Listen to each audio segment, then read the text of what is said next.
Hello students, तर आज आपण चॅप्टर 4 जो आहे एन्व्हायरमेंटल कन्झर्वेशन त्याचा पुढचा पॉईंट शिकणार आहोत.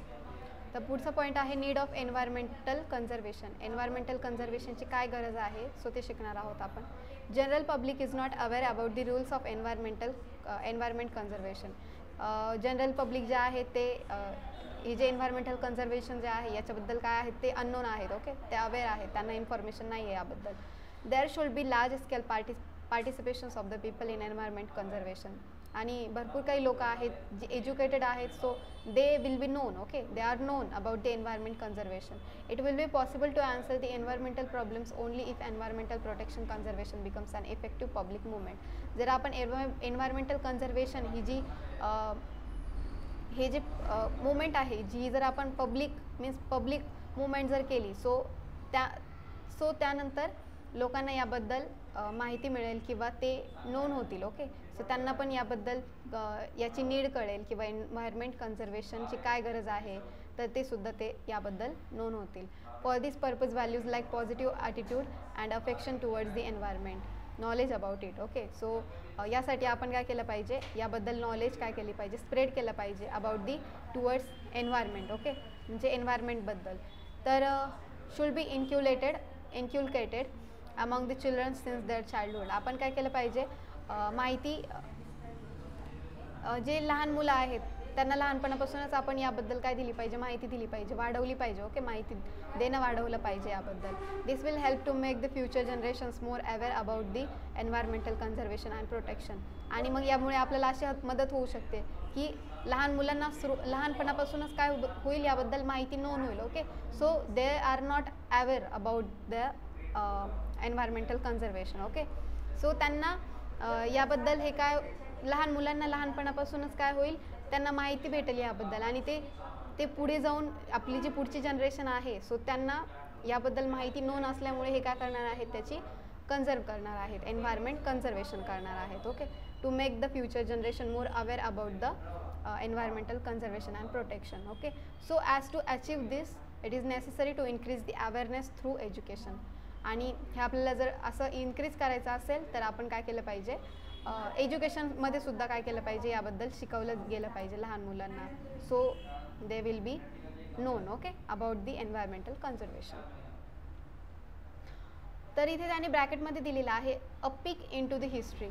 तर काय म्हटलं त्यांनी बघूया आपण. In 1972 United Nations Environment Programme UNEP.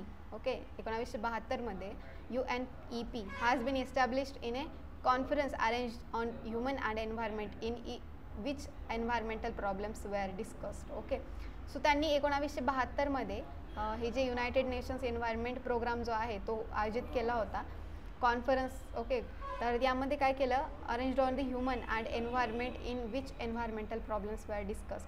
त्यामध्ये पण त्यांनी एन्व्हायरमेंटल काही प्रॉब्लेम्स आहेत ते काय केले आहेत, डिस्कस केलेले आहेत with the peoples. Afterwards in India, a separate environmental department had been established after through discussion on environmental problems.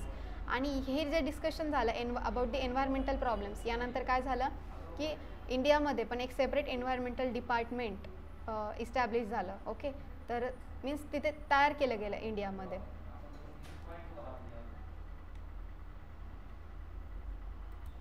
Ministry of environment and forest is involved in planning, inducting and increasing awareness about the environment and forest through various programs since 1985. Ministry of Environment and Forest ते जे means त्याचे discussion झालं environmental प्रॉब्लेम्सबद्दल. So त्यानंतर इंडियामध्ये एक separate environmental department काय केलं, higher केलं. त्यानंतर ते जे मिनिस्ट्री आहेत, ministry of environment okay and forest, तर ते काय involved in planning, inducting and increasing awareness about the environment and forest through various programmes. मग तेव्हापासून त्यांनी काय केलं की 1985 पासून त्यांनी काय केले, व्हेरियस प्रोग्राम्स आयोजित व्हेरियस प्रोग्राम्स काय केले, आयोजित केले अबाउट दी एन्व्हायरमेंट प्रॉब्लेम्स. किंवा काही लोक अवेअर असतील याबद्दल तर त्यांना माहिती मिळावी किंवा ते नोन व्हावे याबद्दल. त्यानंतर त्यांनी काय केले, असे प्रोग्राम्स काय केले आहेत, इस्टॅब्लिश केले. तर एवढं सांगितलं आहे त्यांनी इथे. Today all the developing and under developed countries have accepted the responsibility of environmental protection. Their efforts are in that direction. They have defined the future plans about the environmental protection and have constituted the necessary laws. काय म्हटले त्यांनी? आत्ता सध्या all the developing and under developed countries, ज्या countries आहेत, have accepted the responsibility of environmental protection. So त्यांनी सुद्धा काय केलेलं आहे, एन्व्हायरमेंटल प्रोटेक्शन ही जी रिस्पॉन्सिबिलिटी आहे प्रत्येक कंट्रीची, ती काय केली, ॲक्सेप्ट केलेली आहे. त्यांना पण त्याची गरज समजलेली आहे. Their efforts are in that direction, आणि ते त्यांचे एफर्ट्स त्या मार्गाने चालू केलेले आहेत त्यांनी सध्या.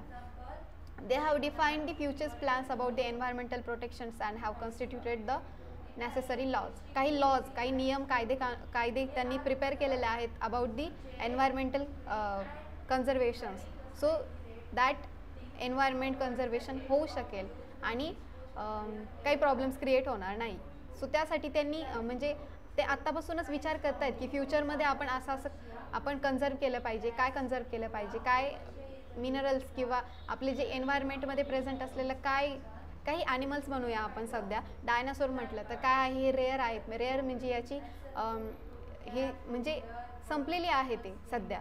आजकाल आपल्याला ते डायनासोर जास्त बघायला भेटत नाही. ओके, त्यांची जी उत्पत्ती आहे किंवा ते संपलेली आहे. तर मग त्यांनी असं सांगितलं की आपण हे जे एन्व्हायरमेंटल जो कन्झर्वेशन आहे यामध्ये हेच येतं की जे लिव्हिंग आहेत किंवा काही मिनरल्स आहेत, काही जे काही असेल त्यामध्ये इन्व्हॉल्व, ते आपण काय केले पाहिजे, कन्झर्व केले पाहिजे. सो त्यासाठी ह्या ज्या कंट्रीज आहेत त्या आत्तापासूनच फ्युचरचा विचार करत आहेत याबद्दल, आणि त्यांनी काही कायदेसुद्धा यासाठी किंवा काही रूल्ससुद्धा यासाठी प्रिपेअर केलेले आहेत. तर कम्प्लीट द चार्ट, तर त्यांनी चार्ट कम्प्लीट करायला लावलेला आहे एक आपल्याला, नीड ऑफ एन्व्हायरमेंटल कन्झर्वेशन. तर त्यांनी दिलेला आहे मग to maintain the balance in nature, to solve the natural and artificial problems, need of environmental conservation. So तुम्ही लिहू शकता. Nowadays we are observing the environmental degradation everywhere. आपण environmental degradation everywhere मीन्स सगळीकडे बघतोय सध्या, आपल्याला हे बघायला भेटतंय. Complete the flow chart given besides with the help of environment. So आपल्याला तो चार्ट कंप्लीट करायचा आहे. मग तुम्ही कसं कन्झर्व करू शकता, to maintain the balance in the nature, to solve the natural and artificial problems. Okay, अशा प्रकारे.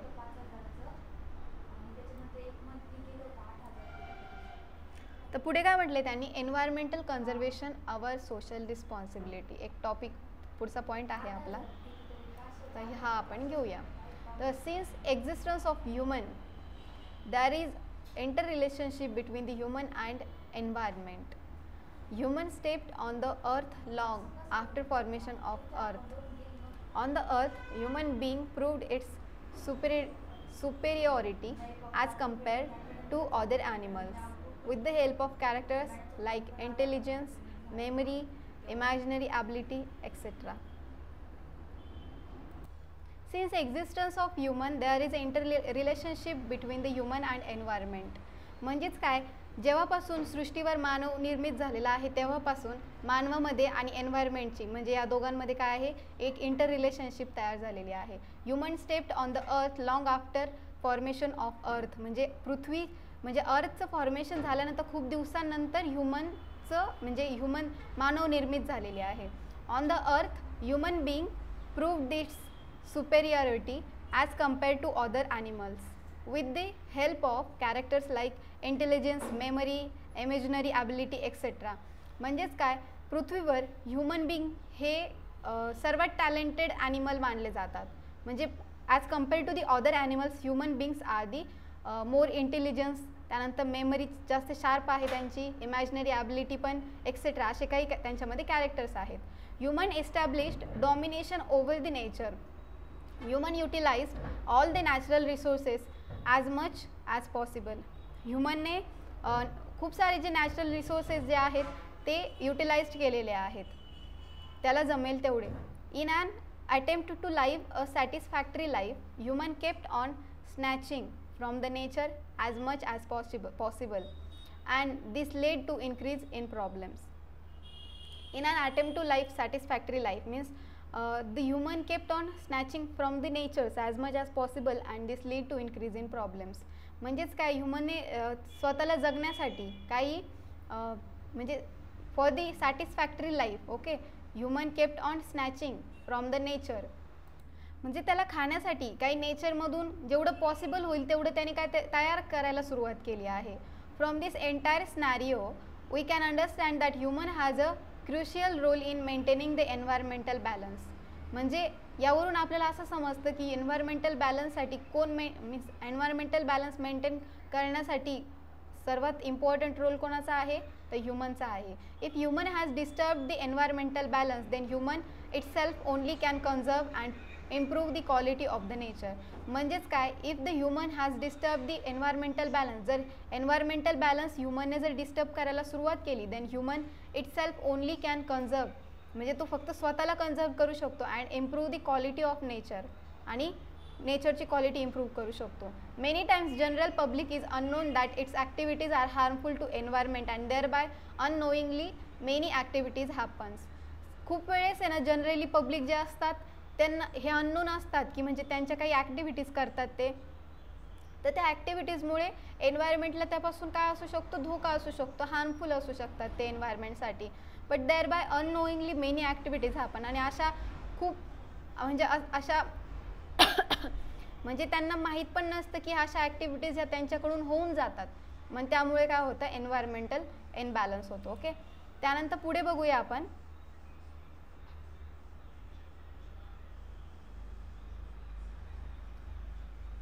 तर बघा, laws enacted about environmental conservation, forest conservation act 1980. तर बघा काही लॉज बघूया आपण. First, the land reserved for forest conservation has been prohibited to use for any other purpose by this law. हा जो लॉ आहे यावरून काय लॉ आहे तो आपण फॉर एक्झाम्पल त्यांनी दिला आहे, permission of central government is compulsory for mining activities. म्हणजे सेंट्रल गव्हर्नमेंटची परमिशन आपल्याला कोणतेही मायनिंग ॲक्टिव्हिटीज असेल ते करण्यासाठी लागते. Any person who disobeys this law is entitled to imprisonment for 15 days. Okay, जर कोणत्याही माणसाने किंवा कोणत्याही व्यक्तीने जर काही ते लॉ पाळले नाही, डिसओबेज केले, ओके, दिस लॉज, सो त्याला पनिशमेंट पण होऊ शकते फॉर 15 days. त्यानंतर एन्व्हायरमेंटल कन्झर्वेशन ॲक्ट 1986 बघूया आपण. काय सांगितलं आहे त्यांनी, purpose of this act is to control the pollution and punish the persons or institutes harming the environment. त्यांनी सांगितलेलं आहे या ॲक्टचं काय पर्पज आहे, पोल्युशन कंट्रोल करायचं आणि punish the persons or institute harming the environment. जो कोणी पर्सन किंवा जी इन्स्टिट्यूट असेल जी एन्व्हायरमेंटला हार्म करत असेल, सो त्या एन्व्हायरमेंटला त्या इन्स्टिट्यूटला किंवा त्या पर्सनला पनिश होऊ शकते. त्यानंतर any person or factory is prohibited by this act from releasing the pollutants in atmosphere beyond a permissible limit. एखादा पर्सन किंवा एखादी फॅक्टरी असेल की जे एखादे काही पोल्युटंट्स जे असतील किंवा त्या फॅक्टरीमधून निघणारे जे दूषित हवा असेल, वायू असेल, ते जर प्रोहिबिट करत असतील एन्व्हायरमेंटमध्ये, तर त्यालासुद्धा काय असेल, त्यालासुद्धा काय आहे, लिमिट आहे. Okay, permissible limit. सो त्यासाठी सुद्धा आपण परमिशन घेतली पाहिजे. Then the person breaching this rule is entitled for either 5 year imprisonment or fine up to the ₹1 lakh. जर एखाद्या पर्सननी जर ते रूल ब्रेक केले किंवा डिसओबेज केले तर त्यांना पनिशमेंटसुद्धा भेटू शकते 5 yearsची किंवा ₹1 lakh त्यांना दंडसुद्धा भरावा लागेल. National Green Tribunal has been established in 2010 or effective implementation of environment related laws. जे नॅशनल ग्रीन ट्रिब्युनल आहे त्यांनी काय इस्टॅब्लिश केलेले 2010 मध्ये for effective implementation of environmental related laws. काही एन्व्हायरमेंटल रिलेटेड लॉज इस्टॅब्लिश केलेले आहेत. तर बघा पुढे आहे the big story of a small man. एका म्हणजे सामान्य माणसाची एक स्टोरी आहे. तर बघूया आपण स्टोरी काय आहे ती. तर बघा, Jadav Molai Payeng is a highly capable person in Assam. एक माणूस आहे, एक व्यक्ती आहे, एक पर्सन आहे आसाममधला, बॉर्न इन 1963 मध्ये. He is working as a forest worker since the age of 16 years. 16 वर्षापासून तो ॲज अ फॉरेस्ट वर्कर म्हणून काम करत आला. Once large number of snakes dead in the flood of Brahmaputra river flowing by the village. एकदा ब्रह्मपुत्र जी river आहे त्या रिव्हरमध्ये खूप जास्त स्नेक्स जे आहेत ते डेड झालेले आहेत पुरामुळे. ओके, फ्लूड मीन्स पूर, तर त्यामध्ये काय झाले ते डेड झाले. As a preventive measure Molai planted 20 bamboo plantlets. ते थांबवण्यासाठी, प्रिव्हेंट करण्यासाठी, ते जे स्नेक्स आहेत त्यांचं डेड मीन्स त्यांची जी जेवढे स्नेक्स डेड झालेले आहेत ती क्वांटिटी कमी करण्यासाठी, प्रिव्हेंट करण्यासाठी त्याने काय केलं, मोलाईने 20 बांबूचे प्लांटलेट्स हे प्लांटेड केले. Okay. In 1979, the local social forestry department began a social afforestation projects on 200 hectares of land. 1979 मध्ये the local social forestry department जे आहे बेगन a social afforestation project on, त्यांनी काय केला, 200 हेक्टर्स लँडवर काय केलं, एक प्रोजेक्ट केला. Molai was one of the few forest workers who were looking after that project. Okay, Molai हा त्यातलाच एक वर्कर मधला होता. Molai continued to plant the trees even after completions of the project. मोलाईने त्या प्रोजेक्टचं कम्प्लिशन झाल्यानंतर सुद्धा प्लांटेडसाठी मीन्स तो प्लांट करत गेला. ओके, झाडं लावत गेला. As a result of his continuous work of planting, आणि तो कंटिन्यू प्लांट लावत गेला. मग त्याचा रिझल्ट काय आला, and caring for the trees, त्या झाडांची काळजी घेतली त्याने. The barren area witnessed the forest cover over the 1360 acres. मग त्याचा रिझल्ट काय आला, तो जसं झाडांची काळजी घेत गेला, झाडं लावत गेला, the बरीन area witness the forest cover over the 1360 acres. 1360 acres त्याने एरिया हा कव्हर केला, मीन्स तो त्याचा साक्षीदार झाला एवढं सगळ्या एरियाचा. ओके, त्याने एवढे झाडं प्लांटेड केले. Today this jungle in Kokilamukh of Jorhat district of Assam is the result of the hard work of 30 years. 30 वर्ष त्यांनी एवढे झाडं प्लांट केले, करत गेला. 1360 एकरची झाडं त्यांनी लावली आहेत आणि त्याने तेवढा एरिया कव्हर केला आहे. तर दिस जंगल, ते जंगल काय आहे, कोकिलामुख ऑफ जोरहाट डिस्ट्रिक्ट आसाममध्ये आहे. He has bin awarded with the prestigious पद्मश्रीनी award, means हा जो पद्मश्री अवॉर्ड आहे त्याने काय केलं, त्याला भेटला गेला award by government of India for this unparallel work. त्याच्या त्या कामगिरीसाठी त्याला पद्मश्री अवॉर्ड भेटला. Now it is well known as a Molai jungle, आणि ते जे जंगल आहे कोकिलामुख जंगल होतं, so it is named as a Molai jungle. Okay, because त्याचं नाव मोलाई होतं. Many people come together to destroy the forest. खूप सारे लोक यायचे आणि ते जंगल डिस्ट्रॉय करण्याचा प्रयत्न करायचे. But a single person is determined can establish a new forest. पण त्यांना ते करू दिलं नाही आणि त्याने एकट्याने एवढं मोठं जंगल तयार केलं. तर पुढचा पॉईंट बघूया आपण, एन्व्हायरमेंटल कन्झर्वेशन अँड बायोडायव्हर्सिटी. तर चला सुरुवात करूया आपण. Most harmful effect of the environmental pollution occurs on the living organisms.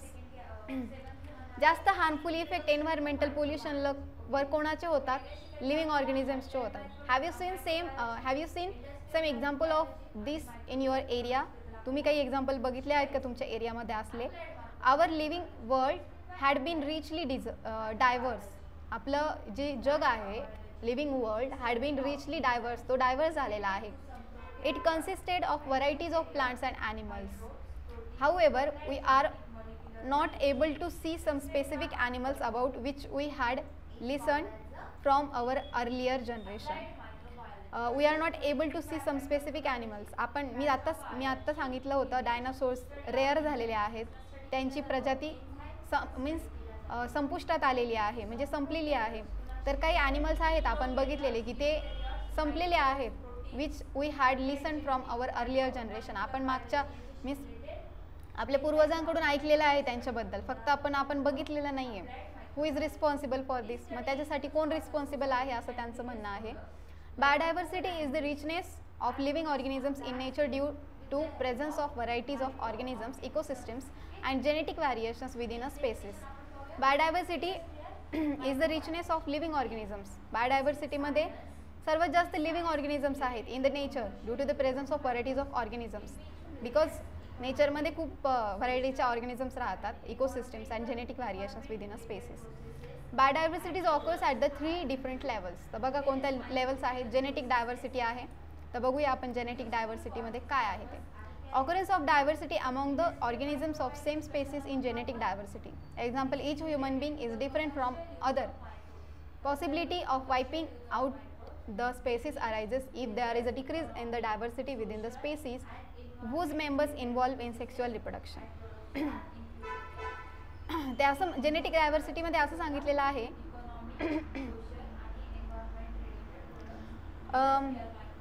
occurrence of diversity among the organisms of same species in genetic diversity.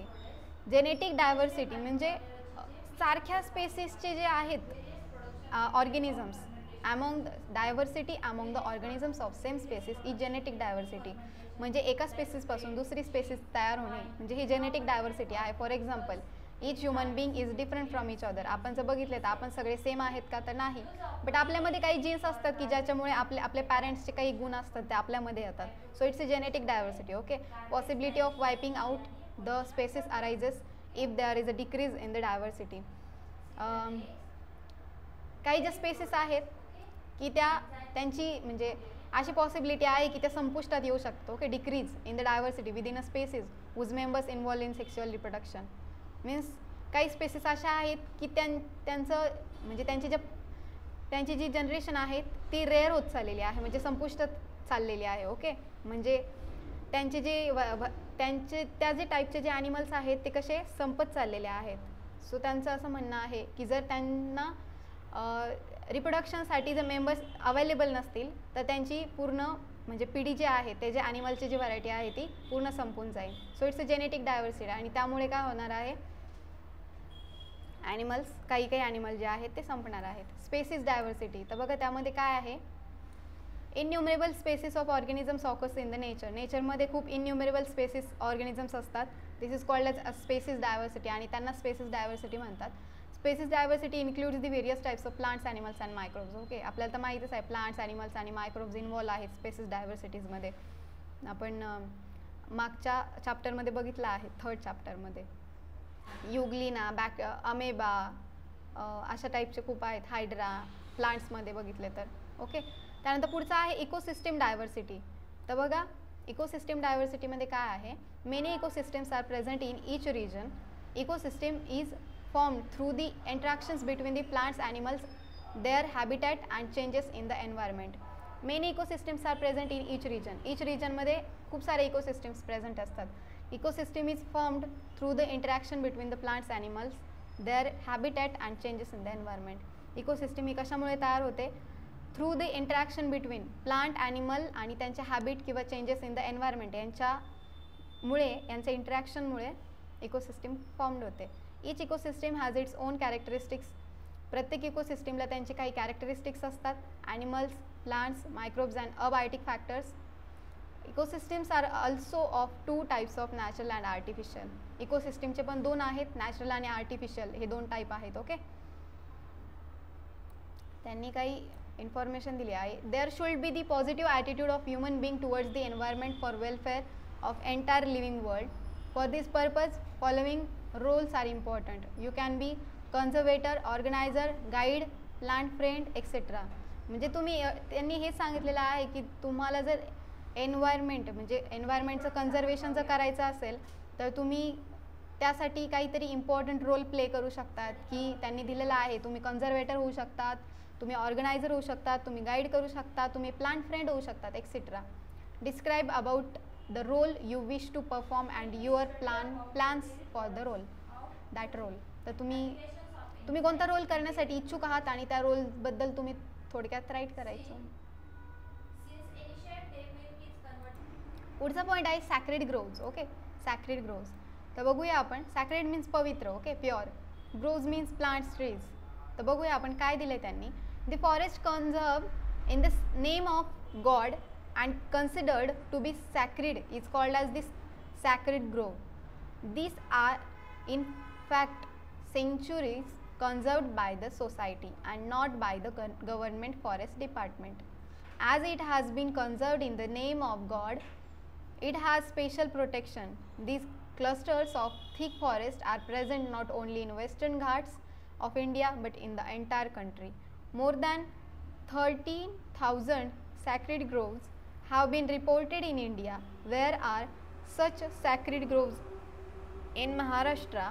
Make a list and visit with your teachers. तर त्यांनी सांगितलेलं आहे की असे काही plants आहेत की ते एक देवाचं प्लांट म्हणजे गॉड प्लांट म्हणून ओळखले जातात ते. Okay, forest conserved in the name of god, म्हणजे त्यांनी फॉरेस्ट कन्झर्व केलेलं आहे, म्हणजे ते जे जंगल आहेत काही गॉड त्यांना नेम दिलेला आहे की गॉड प्लांट्स आहेत हे. ओके, सो ते कन्झर्व केलेले आहेत आणि considered to be this sacred, आणि त्याला कन्सिडर्ड केलेलं आहे. सॅक्रेड मीन्स पवित्र किंवा pure, so it is called as sacred Grove.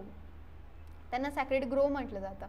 These are in fact centuries conserved by the society, म्हणजे सेंचुरीज म्हणजे खूप वर्षांपूर्वीपासून हे काय केलेले आहेत, कन्झर्व केलेले आहेत by the society and not by the government forest department, म्हणजे गव्हर्नमेंट फॉरेस्ट डिपार्टमेंटनी हे कन्झर्व केलेले नाही आहेत, तर but it's a conserved by the society पीपल्सने. Okay, as it has been conserved in the name of god it has a special protection, आणि हे गॉड ह्या नावाने कन्झर्व केलेलं आहे, सो त्यांना काही स्पेशल प्रोटेक्शन पण आहे. These clusters of thick forest are present not only in Western Ghats, आणि हे जे थिक फॉरेस्ट जे आहे म्हणजे क्लस्टर्स ऑफ थिक फॉरेस्ट हे जे फक्त वेस्टर्न घाट्समध्ये नाही तर ऑल ओव्हर इंडियामध्ये प्रेझेंट आहेत. ओके, ऑल ओव्हर इंडिया यामध्ये प्रेझेंट आहेत.